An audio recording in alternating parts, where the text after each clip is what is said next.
The ideal wife, Urmila. Lakshmana reached Urmila's palace to bid farewell to her. Urmila had come to know about all the developments.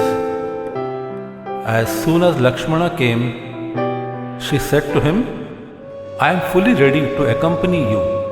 Let us set out."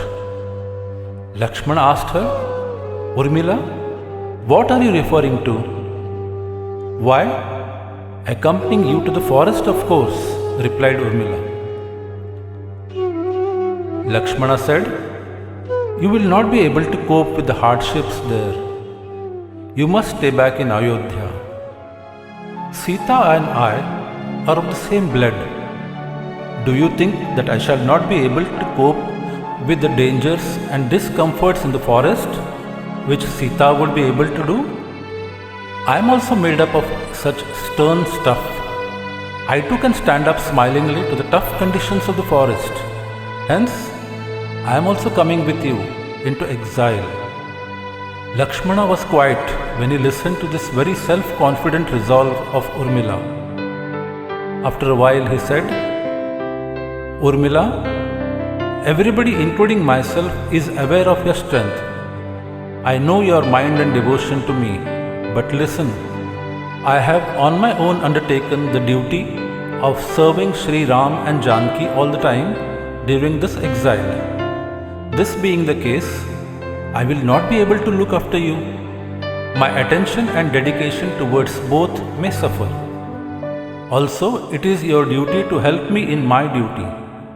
When I am away with Sri Ram and Janki in the forest, who would look after Mother Kaushalya and Sumitra plus Apitashri Dashrath? In my absence, you will have to take over my role. Consider this as a penance.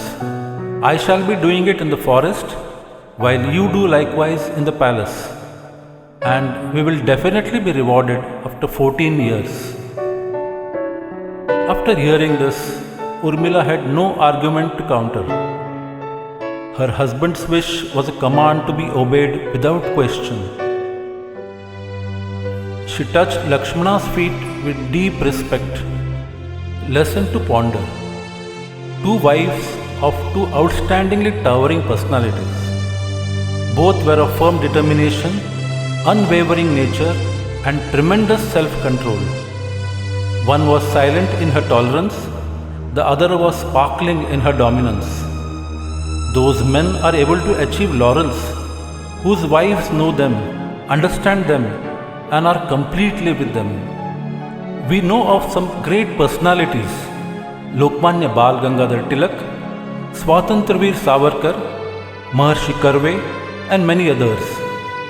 They rendered monumental and unforgettable service to the community, society, and to the nation. One of the reasons for their glorious success is that their wives could understand the purpose of life, their mission, and suffering and tolerance.